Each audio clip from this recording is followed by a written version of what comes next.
ಪ್ರಿಯ ವೀಕ್ಷಕರೇ ನಮಸ್ಕಾರ. ಇದು ನಿಮ್ಮ ನಾಣಿಕೇರಿ ನ್ಯೂಸ್. ನಾನು ನಿಮ್ಮ ಜಿ.ವಿ. ಸುಬ್ಬರಾವ್.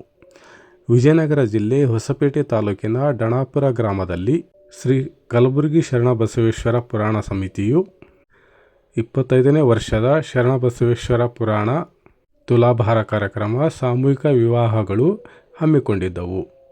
ಸಾಮೂಹಿಕ ವಿವಾಹ ಕಾರ್ಯಕ್ರಮದಲ್ಲಿ 10 ಜೋಡಿಗಳು ನೂತನ ದಾಂಪತ್ಯಕ್ಕೆ ಅಡಿಯಿಟ್ಟವು. ಅಲ್ಲದೆ ಇದೇ ಕಾರ್ಯಕ್ರಮದಲ್ಲಿ ಗದುಗಿನ ವೀರೇಶ್ವರ ಪುಣ್ಯಾಶ್ರಮದ ಶ್ರೀ ಕಲ್ಲಜ್ಜ ಸ್ವಾಮಿಗಳು ಹಾಗೂ ಮರಿಯಮ್ಮನಹಳ್ಳಿಯ ಮಲ್ಲಿಕಾರ್ಜುನ ಶಿವಾಚಾರ್ಯ ಸ್ವಾಮಿಗಳಿಗೆ ತುಲಾಭಾರ ಕಾರ್ಯಕ್ರಮ ಭಕ್ತರಿಂದ ನೆರವೇರಿತು. ಅಲ್ಲದೆ 25 ದಿನಗಳಿಂದ ನಡೆದ ಶರಣಬಸವೇಶ್ವರರ ಪುರಾಣ ಕಾರ್ಯಕ್ರಮವು ಇಂದಿಗೆ ಮಂಗಲದೊಂದಿಗೆ ಸಮರ್ಪಣೆಗೊಂಡಿತು. ಹಿರಿಯರು, ಯುವಕರು ಎಲ್ಲರೂ ಸೇರಿ ಇವತ್ತು ಒಂದು ಮದುವೆ ಆಗಬೇಕಾಗಿದ್ರೆ ಲಕ್ಷಾಂತರ ಹಣವನ್ನ ಇವತ್ತು ಖರ್ಚು ಮಾಡಬೇಕಾಗಿರುವಂತದ್ದನ್ನ ಇವತ್ತು ಒಬ್ಬ ಬಡ ರೈತ ಇವತ್ತು ಜಮೀನು ಮಾರುವಂತ ವ್ಯವಸ್ಥೆ ಆಗ್ತಿತ್ತು.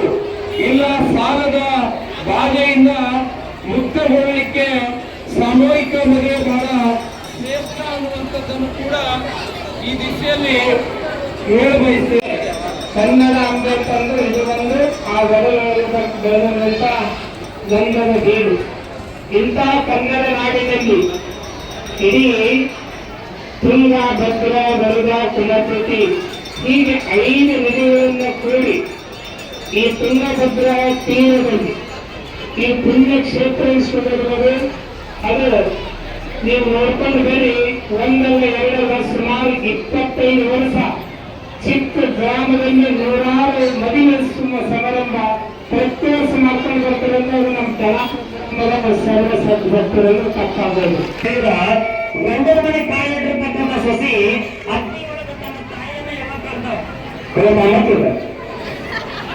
ಅತ್ತಿಗೆ ತಾಯಿ ಭಾವ ಬರಬೇಕು, ಅತ್ತಿಗೆ ಮಗಳ ಭಾವ ಬರಬೇಕು. ಅಂದಾಗ ಮಾತ್ರ ಆ ಮನೆ ಚಂದಾಗ ನಡೀತೈತಿ ಅಂತಕ್ಕಂಥ ಮಾತನ್ನ ಹೇಳಕ್ ಇಷ್ಟಪಡ್ತಿದ್ದೇನೆ. ಹಾಗಾಗಿ ನೀವೆಲ್ಲ ಅರ್ಥ ಮಾಡ್ಕೊಳ್ಬೇಕಾಗಿರ್ತಕ್ಕಂಥ ನಮಜೋಡಿ ಏನಂತ ಕೇಳಿದ್ರೆ, ನೀವೆಲ್ಲ ಮನೆ ಒಳಗ ಎತ್ತು ಆಗ ಪೂಜೆ ಮಾಡ್ತಕ್ಕಂಥವ್ರಾಗ್ರಿ. ಆಗ್ಲೇ ಶಾಸಕರು ಚರ್ಚೆ ಮಾಡ್ಬೇಕಾದ್ರೆ ಒಂದು ಮಾತಂದ್ರೆ, ಹಿಂದಿನ ಕಾಲದಾಗ ಮಾವ ಪ್ಯಾಟೆಗೆ ಸಂತಿಗೆ ಹೋಗಿ ಸಂತಿ ಮಾಡ್ಕೊಂಡು ಬಂದ ತಕ್ಷಣ ಸಸಿ ನಾವು ಬರೋ ದಾರಿ ಕಾಕೊಂಡು ಈಗ ಬಂದ ಮಾಮರ ಬರ್ರಿ ಅಂತ ಹೇಳೋ ಕಾಲ್ ತೊಳೋದು ನೀರು ಕೊಟ್ಟು ನೀರಿಗೆ ಕಾಲ್ ತೊಳಕ್ ನೀರು ಕೊಟ್ಟು ಕಾಲ್ ತೊಗೊಂಡು ತಗೊಂಡ್ ಬರ್ತಕ್ಕಂಥ ವ್ಯವಸ್ಥೆ ಇತ್ತು. ಈಗ ಹೆಂಗಾಗ್ಬಿಡ್ತೈತಿ, ಮಾವು ಬರಕದ ಬಂದ್ಬಿಡು ಹೇಗೆ ಬಂದಿರ್ತಾರೆ, ದೂರ ಹಾಕ್ಬೇಕು, ದೂರ ಹಾಕ್ತಾರೆ ಅಂತ ವ್ಯವಸ್ಥೆ ಹೀಗಾಗೈತಿ.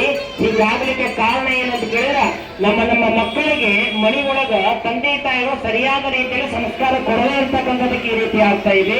ಹಾಗಾಗಿ ನಾವೆಲ್ಲರೂ ಕೂತ್ಕೊಂಡು ಹಿಂದೂ ಧರ್ಮದ ಪ್ರಜೆಯಾಗಿರ್ತಕ್ಕಂಥ ಕಾರಣಕ್ಕಾಗಿ ನಮ್ಮ ಹಿಂದೂ ಸಂಸ್ಕೃತಿಯನ್ನು ಮರಿಲಾರಂಗ ನಮ್ಮ ಮಕ್ಕಳು ಉತ್ತಮವಾಗಿರ್ತಕ್ಕಂಥ ಸಂಸ್ಕಾರವನ್ನು ಕೊಡ್ತಕ್ಕಂಥ ಕಾರ್ಯವನ್ನು ಮಾಡೋಣ ಎಂಬಂತ ಮಾತನ್ನು ಹೇಳಿ